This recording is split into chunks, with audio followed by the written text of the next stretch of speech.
ये जीवन कैसे बदला जाता है? कुछ लोग कहते हैं निरंतर कर्म करने से, पुरुषार्थ करने से जीवन बदला जा सकता है।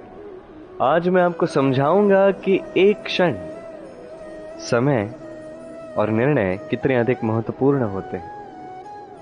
एक क्षण पर्याप्त है। कुछ क्षण इतने शक्तिशाली होते हैं कि वही आपका समस्त जीवन बदल सकते हैं। एक क्षण था श्री राम के पास, जब उन्हें तय करना था कि वो अपने पिता की आज्ञा का पालन करके वनवास जाएंगे या नहीं। उन्होंने उस चुनौती को स्वीकार किया। तत्पश्चात समय के अनुसार उपयुक्त निर्णय लिए और आज हम सबके मन में वास करते हैं श्री राम। वहीं है दूसरी ओर रावण। उनके पास एक क्षण था, एक अवसर था अपने प्रारब्ध को शुभ करने का। उनसे भूल हुई और वो मृत्यु को प्राप्त हो गए। ये चयन सदैव आपके हाथ में है। बस आपको समय को समझना है, उस क्षण को समझना है और उचित निर्णय लेना है। बस समझ जाइए क्या है समय की मांग, समझ जाइए क्या है क्षण की इच्छा और उचित निर्णय लीजिए। मेरे साथ प्रेम से कहिए, राधे राधे। इस संसार के सबसे महत्वपूर्ण तत्व कौन से? पहला है समय। जन्म से लेके मृत्यु तक का ये पहलू, यही तो जीवन है। दूसरा है जीवन, जिसमें हम समय का उपयोग करते हैं, श्रेष्ठ से श्रेष्ठ कार्य करने का प्रयास करते हैं। वर्षों से चलती आ रही ये परंपरा, ये संस्कृति, इसे आगे ले जाने का प्रयास करते हैं। इस संसार में एक योगदान देने का प्रयास करते हैं। तीसरा है धन। ये धन जो हर एक व्यक्ति अर्जित करने का प्रयास करता है। अब इन तीनों तत्वों में एक सामंजस्य है, एक समानता है, चाहे धन हो, समय हो या हो जीवन। और वो समानता ये है कि यदि आप इसकी गणना करने लगोगे तो ये कम होने लगता है। यदि आप इसका उपयोग करोगे तो ये बढ़ने लगता है। इसे संग्रहित करके रखने का प्रयास करोगे तो ये हाथ से फिसल जाता है।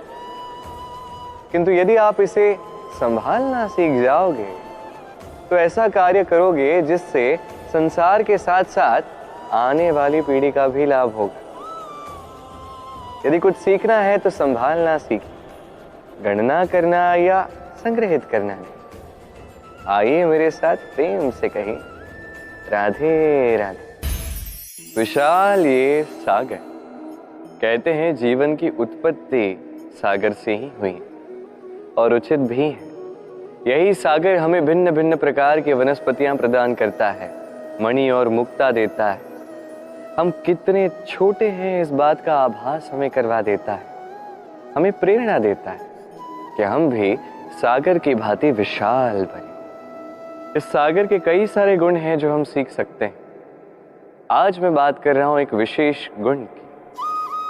अधिकतर मनुष्य मलिनता, व्यर्थ के पदार्थ, व्यर्थ की वस्तुएं, अपद्रव्य इस सागर में बहा देते हैं। किंतु सागर इन सबको अपने भीतर एकत्रित करके नहीं रखता, इसे भीतर से बाहर निकाल फेंकता है।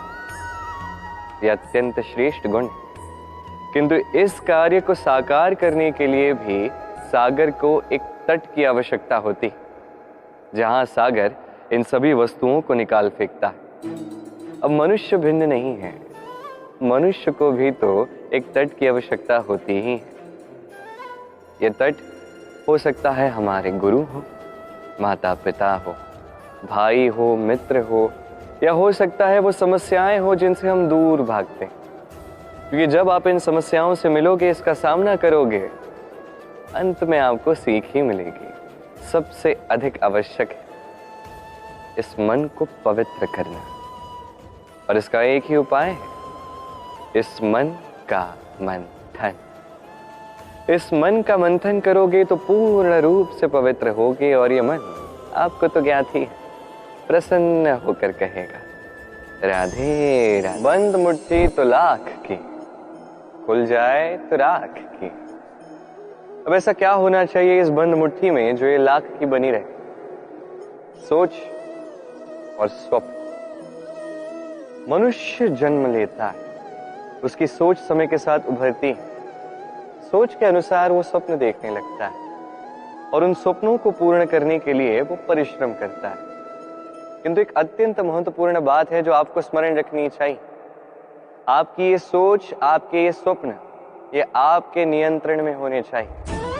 आपकी बंद मुट्ठी में इसकी लगाम होनी चाहिए। आप इसके स्वामी होने चाहिए। यदि ऐसा हुआ तो ही आपका लाभ होगा। यदि ये आप पर नियंत्रण करता है, यदि आपकी मुट्ठी खुल गई, न मार्ग आपके नियंत्रण में, न सोच आपके नियंत्रण में, न स्वप्न आपके नियंत्रण में, यदि ऐसा हो गया तो आप अपना भविष्य ही खो देंगे। तो नियंत्रण रखना सीखिए अपने विचारों पे, अपनी सोच पे, अपने स्वप्नों पे। अपने ये स्वप्न पूर्ण कीजिए और मेरे साथ प्रेम से कहिए राधे राधे।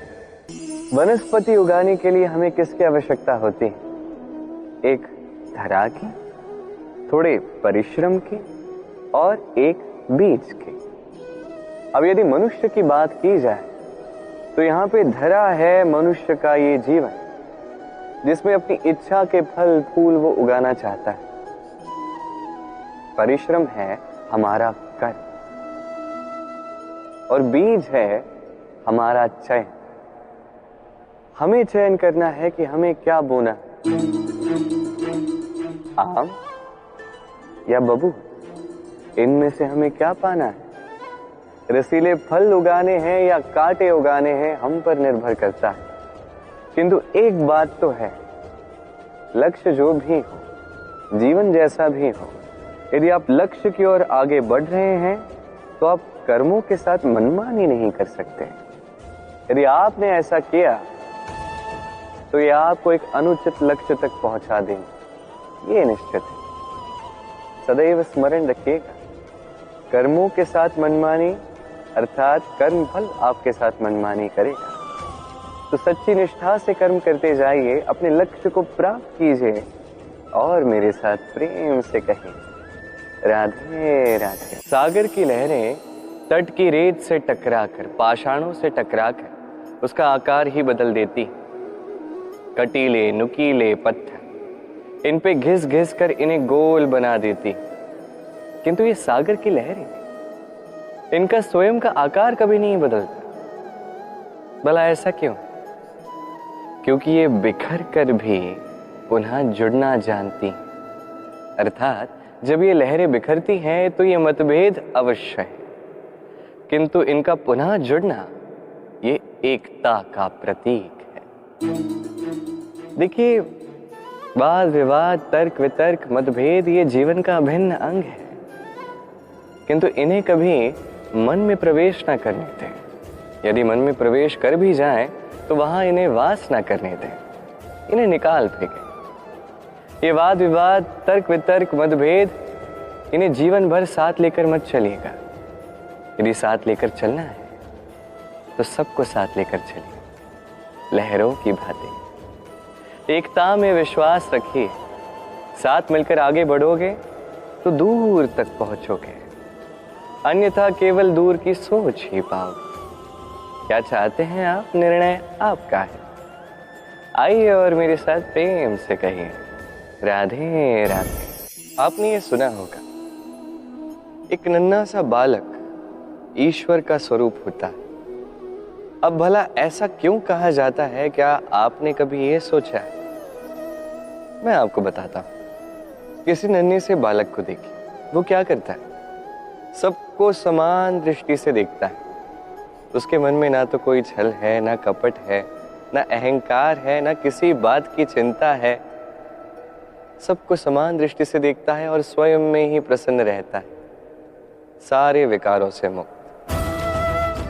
यही तो सारे गुण हैं उस नन्हे बालक में जो ईश्वर का स्वरूप होते हैं। अब सोचिए, यदि हर एक मनुष्य इस नन्हे से बालक की भांति ये सारे गुण अपने भीतर जागृत कर दे तो क्या होगा?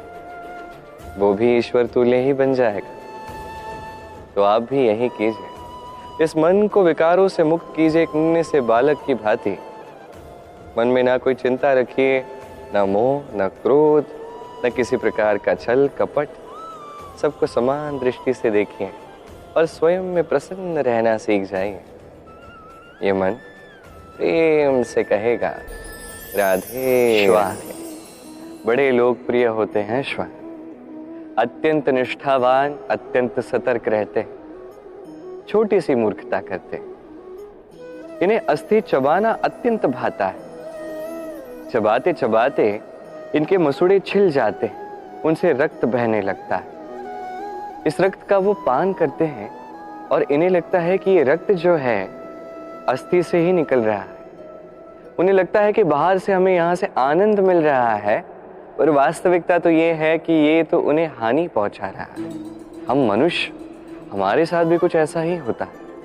कभी कभी भूलवश हम कुछ ऐसे कार्य करते हैं और हमें ऐसा लगता है कि हमें कहीं बाहर से आनंद मिल रहा है, और सत्य ये होता है कि हमें बस हानि पहुंच रही होती।